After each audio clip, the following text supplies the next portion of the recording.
카를로스 곤 회장이 일본을 대탈출해서 레바논에서 기자회견을 했던 영화와 같은 장면을 기억하실 겁니다. 이것을 통해 일본의 후진적인 사법체계를 전 세계에 알리는 계기가 되었는데요. 일본 정부는 카를로스 곤 회장이 없어도 닛산 자동차가 잘 운영될 줄 알았나 봅니다. 하지만 결과를 확인해보면 그렇지 않다는 것이 밝혀졌습니다. 이온게이자의 신문에 따르면 닛산 자동차가 2월 13일에 결산 결과를 발표했는데 2019년 4분기 연결 실적이 적자를 기록했다는 소식이 들렸습니다. 닛산 자동차가 4분기 실적이 적자를 기록한 것은 니만 사태로 미국발 금융위기가 있었던 2008년 이후 11년 만에 처음이라고 합니다. 어떠한 소식인지 확인해 보도록 하겠습니다. 프랑스 르노 자동차는 1999년 빛이 원화로 21조에 달하는 닛산 자동차의 지분을 43.7%나 인수했습니다. 이때만 해도 일본 어느 누구도 닛산 자동차를 회생시키는 것은 불가능하다는 여론이 팽배했습니다. 21조라는 빚을 감당할 수 없기에 당연히 닛산 자동차가 부도가 날 줄 알았습니다. 하지만 닛산 자동차 회장으로 파견된 카를로스 곤 회장은 부도 위기에 처한 닛산을 뼈를 깎는 구조조정과 강력한 혁신을 통해 단 1년 만에 흑자로 전환시켰습니다. 너무나 대단해서 일본에서 곤 회장에 대한 칭송이 자자할 정도로 그는 단숨에 스타 경영자가 되었습니다. 그러나 2018년 이후 곤 회장은 일본 검찰에 체포되고 나서 레바논으로 탈출하는 우여곡절을 겪어야 했습니다. 최고의 경영자라 칭송받는 곤 회장이 없는 닛산은 괜찮았을까요? 역시 예상대로 곤 회장이 없는 닛산 자동차는 허물어지기 시작했습니다. 다음 표를 보시면 아시겠지만 닛산 자동차는 곤 회장이 구속되자마자 실적이 폭락하기 시작하는 것을 확인할 수 있습니다. 낭떠러지가 아닐까 싶을 정도로 정말 급격히 떨어지는 것을 볼 수 있는데요. 그리고 결국 닛산은 2019년 10월에서 12월 연결 재무제표 기준으로 260억엔, 원화로 대략 2,800억 원의 적자를 기록했다고 합니다. 이에 따라 닛산은 2019년 4월부터 12월 순이익은 전년 동기보다 마이너스 87.6% 줄어든 392억 원에 불과했다고 보도했습니다. 2020년 3월까지 연간 순이익은 전년 대비 마이너스 80%나 줄어든 650억엔 수준에 그칠 것이라고 전망했습니다. 누가 봐도 카를로스 곤 회장이 있을 때랑 없을 때의 차이가 너무 큰데요. 닛산의 실적 부진의 원인으로는 미국이나 유럽을 중심으로 닛산 판매가 부진했기 때문이라고 합니다. 우치다 마코토 닛산 CEO는 이날 기자회견에서 닛산의 추가 구조조정을 검토하겠다고 밝혔습니다. 그러면서 우치다 사장은 닛산의 사업 실적 악화는 예상한 수준을 훨씬 뛰어넘고 있다라며 우려를 표명했습니다. 또한 우치다 사장은 앞으로 닛산은 고정비용 절감을 추진할 예정이며 지금까지와는 다른 방식을 취하지 않으면 수익 회복은 어려울 것이다 라고 전망했습니다. 그리고 구체적으로 마케팅 영역에 선택과 집중을 해서 실적을 끌어올리겠다고 밝혔습니다. 하지만 앞으로도 닛산 자동차는 실적을 끌어올리기 어려울 것 같습니다. 자동차 업계가 급격히 변하고 있기 때문이죠. 전기차와 수소차와 같은 미래 자동차나 우버와 같은 공유업체와 경쟁해야 되는 것은 물론이고 심지어 이제는 플라잉카까지 나올지도 모르기 때문입니다. 부도 위기에 처한 닛산을 구해주었던 카를로스 곤 회장의 소중함을 몰랐던 일본은 결국 엄청난 수익 하락과 11년 만에 적자라는 뼈아픈 부메랑으로 돌아온 것 같습니다. 이상 가치와 앞으로 세계 자동차 업계의 극심한 경쟁을 이겨내고 살아남을 업체는 5개에서 6개 정도에 불과할 것이다. 세기말이 다가오던 1990년대 후반, 자동차 산업에는 절대 진리처럼 받아들여지고 있던 말이었습니다. 20세기 말 1999년, 토요타와 1, 2위를 다투던 닛산 자동차의 부채는 2조 5천억엔에 달했습니다. 당시 매출액 70% 수준이었습니다. 야심차게 만든 프리미엄 브랜드 인피니티가 처참한 실패를 기록했고 엔고 환율을 견디지 못하고 방만한 비용 구조가 이어지며 5년 연속 적자를 기록한 결과였습니다. 일본 안방에서는 장기 불황으로 시장 규모는 축소되었고 파산 가능성 얘기가 당연찮게 나왔습니다. 위기 속에서 닛산이 살아남는 유일한 방법은 다른 업체들과 제휴를 추진하는 것이었습니다. 벤츠, 크라이슬러, 포드와 협상을 진행했지만 최종 종착지는 르노였습니다. 아프리카의 성자 슈바우처 박사의 종손인 루이 슈바이처 르노 회장은 닛산과 제휴를 맺기로 결정했고 인수와 뼈는 아니지만 제휴와 협력을 통해 규모의 경제를 이룩하자는 의미로 르노는 닛산의 지분 43%를 인수하고 닛산은 르노의 지분 15%를 인수하였습니다. 1999년 이렇게 르노 닛산 얼라이언스가 만들어졌습니다. 그리고 그 중심에는 전설적인 경영자 칼로스 곤 회장이 있었습니다. 제휴가 시작된 1999년 르노가 닛산에 파견한 칼로스 곤은 단 1년 만에 회사를 흑자로 전환시켜버렸습니다. 그는 회사를 살리기 위해 엄청난 비난을 짊어지며 구조조정을 단행하였습니다. 동신 고용을 당연하게 여겼던 당시 일본 자동차 업계는 해고의 충격에 휩싸였습니다. 3년 동안 직원의 15%인 22,900명을 감원하였고 일본인 사업부 체제를 서구식 계열사 구조로 개혁하며 충격적인 구조조정을 계속적으로 시행했습니다. 그리고 결국 닛산은 기사회생에 성공했습니다. 그 후 닛산은 사업이 어려워진 미쓰비시 자동차의 지분 34%를 인수하며 르노, 닛산, 미쓰비시 얼라이언스가 최종적으로 만들어졌습니다. 그렇게 그는 닛산 자동차의 영웅으로 불리며 르노, 닛산, 미쓰비시 얼라이언스의 회장, 르노 회장 겸 CEO, 닛산 자동차 및 미쓰비시 자동차의 회장직을 수행하였습니다. 9년이 지난 지금 르노 닛산 미쓰비시는 2018년 기준 1076만 대를 판매하며 도요타를 제쳐 세계 2위의 자리를 기록하고 있습니다. 1999년과 대비하여 2배가 넘는 데였습니다. 이렇게 전 세계에 판매하는 자동차 중 9대 중 1대는 이제 르노 닛산 미쓰비시 얼라이언스의 차가 된 것입니다. 하지만 시간이 지나면 은혜는 잊혀지기 마련입니다. 19년의 세월이 지나며 두 회사의 알력 다툼은 점점 커진 것이죠. 닛산은 칼로스 곤 회장이 르노의 유리한 경영 판단만 하다는 불만이 쌓여 있었는데 결정적인 사건이 발생합니다. 닛산 지분 43%를 가지고 있던 르노를 중심으로 닛산을 완전히 합병시키려는 움직임이 나왔던 것이죠. 하지만 어느새 닛산은 한때 르노의 매출액이나 생산 대수 2배까지도 기록할 만큼으로 성장하였기 때문에 이런 합병 움직임에 불만이 많았습니다. 그리고 결국 일본은 쿠데타를 일으켰습니다. 2018년 봄 닛산 내부 임원들이 비밀리에 모여 칼로스 곤을 축출하기 위해 비리 사항들을 수집하기 시작했습니다. 그리고 2018년 11월 오랜만에 일본 여정을 소화하기 위해 하네다 공항에 도착한 곤 회장. 하지만 이미 닛산의 내부 정보를 제공받은 도쿄지검 특수부는 미리 곤 회장의 도착 시간대를 파악하고 활주로에서 대기하고 있다가 전용기가 착륙하자마자 곧바로 비행기로 들이닥쳐 압송하였습니다.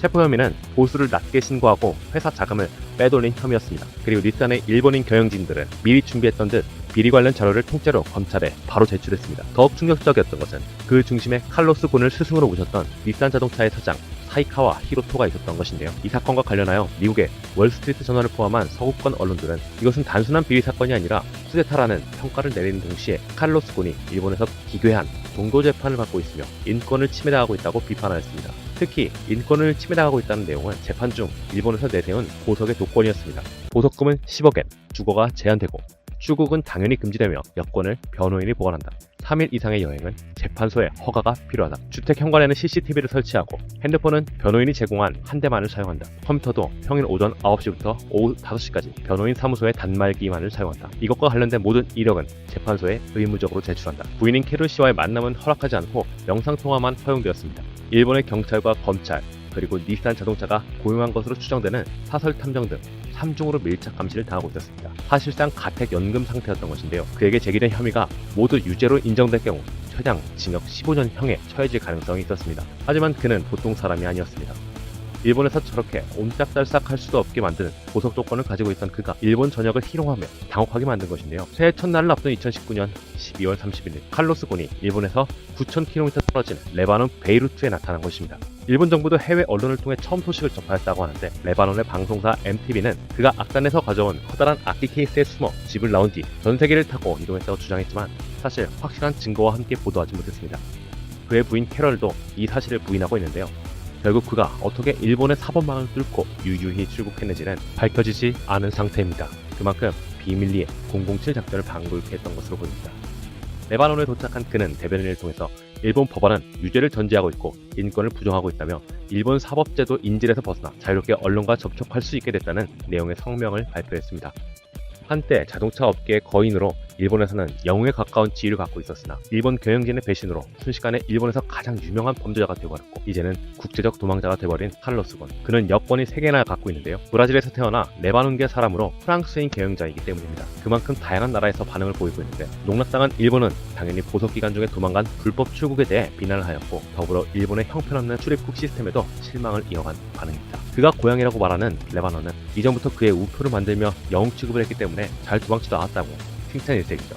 르노가 위치한 프랑스는 공식적인 언론의 입장은 특별히 옹호하고 있지는 않지만 시민들의 여론조사 결과는 조금 다른데요. 1월 1일 실시한 프랑스 여론조사에서 칼로스 곤이 일본에서 도망간 것이 옳았냐는 질문에 78.3%가 예스라고 답한 것이죠. 이것은 일본의 사법제도에 대해 부정적인 의견이 이미 배경에 깔려있기 때문이었습니다. 이제 칼로스 곤은 자신이 겪었던 일본의 음모와 배신, 그리고 인권 침해에 대해 밝히기 위해 다음 주 기자회견을 하겠다는 입장도 밝혔습니다.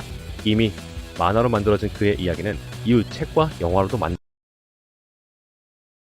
일본, 미국, 멕시코, 영국, 스페인 등의 자동차를 판매하고 있으며 우리에게는 닛산, 인피니티의 브랜드로 익숙한 기업입니다. 일본 기업들 중에서 특이하게 외국인 지분율이 74%에 달하며 최대 주주는 프랑스의 르노입니다. 최근 한국 시장에서는 불매운동으로 인해 1년 전에 비해 27%나 매출이 감소하였으며 2019년 8월에는 닛산의 판매량이 마이너스 87.4%, 인피니티는 마이너스 68%로 불매운동의 직격탄을 맞으며 한국 시장 철수까지도 검토하였습니다. 사실 닛산은 한국의 불매운동 운동 이전부터 경영 혼란을 겪고 있었습니다. 2018년 브라질 출신인 카를로스 곤 닛산 회장이 체포되면서 혼란이 정점에 다다랐습니다. 2018년 11월 도쿄지검 특수부는 하네다 공항에서 카를로스 곤 닛산 회장을 긴급 체포했습니다. 체포는 거의 특수작전을 방불케 할 만큼 상당히 보안에 공을 들인 것으로도 알려져 있죠. 실제로 당일 도쿄에서 프랑스 대사관의 주최로 일본 상공회의소 설립 100주년 기념행사가 있었는데 이 자리에 있던 프랑스 주일 대사가 긴급하게 곤 회장의 구속 소식을 듣고 곧바로 본국에 전했으며 프랑스 정보기관에서도 곤 회장의 구속을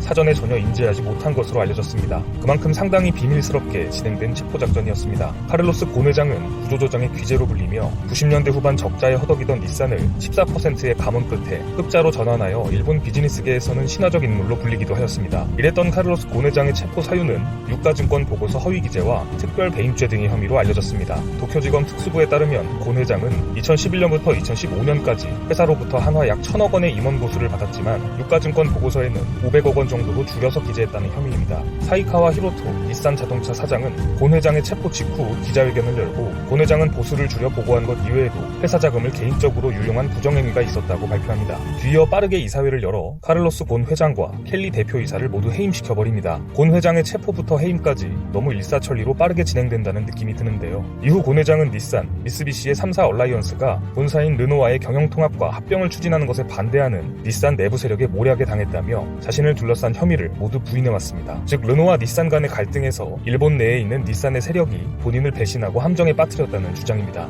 이후 2019년 3월 곤 회장은 100억 원 상당의 보석금을 내고 풀려나 불구속 상태에서 재판을 받게 됩니다. 보석으로 풀려날 때도 특이한 복장으로 나타나 세간의 주목을 받았었습니다. 거액의 보석금에 대한 여론을 의식한 탓인지 노동자 복장으로 변장을 하여 조용히 빠져나가자는 변호인단의 제안을 곤 회장이 수락하였습니다. 하지만 석방 당일 200여 명의 기자들이 둘러싸였고 검찰 관계자들 사이에서 홀로 어색한 작업복을 입고 있자 눈에 더 띄게 되는 역효과가 일어나게 됩니다. 여담이지만 곤 회장이 착용한 모자는 사이타마에 위치한 한 철도회사의 작업모로 알려졌으며 해당 철도회사에서도 왜 우리 회사 모자를 썼는지 이유를 알 수 없다는 입장을 내보였습니다. 그런데 다니는 곳마다 이슈를 몰고 다니는 카를로스 곤 회장이 이번에는 일본을 탈출하여 레바논으로 도주하는 사건이 발생했습니다. 2019년 12월 30일 월스트리트 저널의 보도에 따르면 곤 회장은 보석금으로 풀려나 불구속으로 재판을 받는 도중 일본을 떠나 해외로 도주했다고 보도했습니다. 곤 회장은 관련법에 따라 도쿄의 거주지 정도는 벗어날 수 있지만 일본 국내에 머물러야만 합니다. 하지만 일본을 떠나 도망을 친 것이죠. 그가 도주를 택한 이유는 일본에서 공정한 재판을 받을 수 없다고 판단했기 때문으로 보입니다. 곤 회장이 일본 내에서 재판을 받아 혐의가 모두 유죄가 될 경우 15년 정도의 징역에 처해질 수 있는 상황이었습니다. 그는 자신은 혐의가 없으며 일본 닛산 측의 모함에 빠졌다고 끊임없이 주장해왔었는데요. 조만간 레바논에서 앞으로의 계획에 대한 기자회견을 열 것으로 예상되고 있습니다. 혼란스러운 내부 상황만큼 닛산의 경영 상황도 악화되고 있습니다. 국제 신용평가사 S&P 글로벌 레이팅은 지난 19일 일본 닛산 자동차의 장기 신용 등급을 A-에서 트리플 B+로 한 단계 하향 조정했습니다. 하향 조정의 이유로는 새로운 경영진에 대한 불확실성을 언급했습니다. 게다가 하향 조정의 이유로 언급된 닛산의 새로운 경영진 중 한 명인 세키준 부 최고 운영 책임자가 취임 한 달도 안 돼 사의를 밝히면서 닛산의 혼란은 더욱 가중되고 있습니다. 그런데 경영 불확실성 이외에도 실제 닛산의 실적 또한 최악으로 치닫고 있습니다. 곤 회장 체포 이후 닛산의 주가는 30%나 하락하였으며 2019년 자동차 판매량은 작년 동기보다 50만 대 이상 감소한 것으로 알려진 가운데 앞으로 닛산을 둘러싼 혼란이 입니다. 일본에서 비리 혐의로 체포돼 형사재판을 앞두고 있던 카를로스 곤 전 르노 닛산 얼라이언스 회장이 보석 상태에서 일본을 빠져나가면서 그가 비판해온 일본의 수사, 사법제도의 어두운 이면이 드러나는 계기가 될지 주목되고 있습니다. 곤 전 회장은 지난달 31일 자가용 비행기 편으로 터키 이스탄불 공항을 거쳐 레바논에 도착한 뒤 미국 대리인을 통해 발표한 성명에서 형사사건에 관계된 일본의 제도를 격렬하게 비판했는데요. 그는 이 성명에서 나는 지금 레바논에 있다. 더 이상 유죄가 전제되고 차별이 만연하고 기본적인 인권이 무시되는 부정한 일본 사법제도의 인질이 아니다라며 일본 사법제도에 비난의 목소리를 쏟아냈습니다. 그러면서 자신은 도망한 것이 아니라 불공정한 정치적 박해에서 벗어난 것이라며 마침내 미디어와 자유롭게 소통할 수 있게 됐다. 다음 주부터 시작하는 것을 기대하고 있다라고 말했습니다. 그간 일본의 검찰과 재판부의 눈치를 보면서 대응을 자제했던 입장에서 벗어나 불공정한 일본 법정이 아닌 장외 국제 무대에서 자신의 무죄를 밝혀나가겠다고 선언한 것입니다.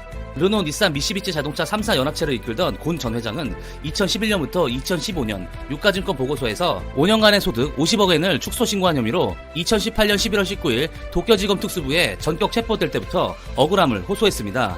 체포 후 모든 직위에서 쫓겨난 곤 전 회장은 르노와 닛산차의 경영통합 계획에 반발하는 사이카와 히로토 사장을 주축으로 한 닛산차 일본 경영진이 자신을 몰아내기 위해 검찰을 앞세워 내부 쿠데타를 일으키는 것이 이번 사건의 본질이라고 주장하며 불구속 수사를 요구했습니다. 그러나 수사 과정에서 보수 축소 액수가 늘어나고 특별 배임 등 별건 혐의가 추가되면서 세 차례 재체포를 거쳐 구속 기소되었는데요.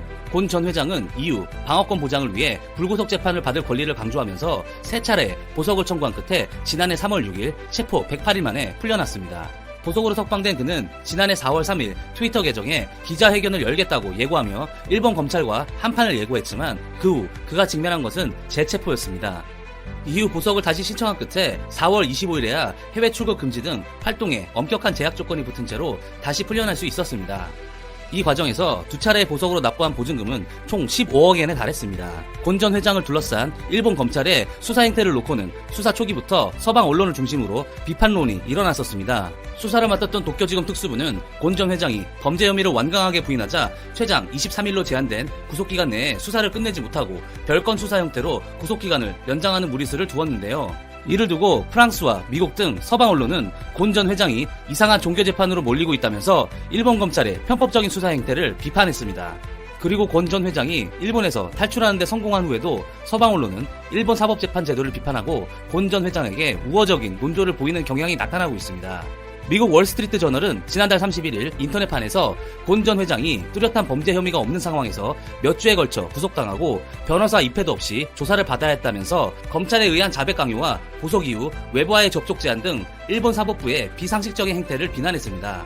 프랑스 국무장관은 2일 BMF 방송에 출연해 곤 전 회장이 일본 사법 시스템으로부터 도피하지 말았어야 했다라며 비판하면서도 그가 프랑스로 입국할 경우 일본으로 송환하지 않을 것이라고 말했습니다. 이런 분위기를 볼 때 앞으로 곤 전 회장이 그간 수사를 받으면서 겪은 일들을 본격적으로 폭로하기 시작하면 일본 검찰은 물론이고 일본 법원까지 사법 시스템의 문제점이 드러나며 서방 세계의 온갖 문매를 맞을 것으로 예상되어 국제사회에서 아베 정부의 입장이 매우 난처하게 흘러갈 것으로 예상됩니다. 위클리 비글이 준비한 소식은 여기까지입니다.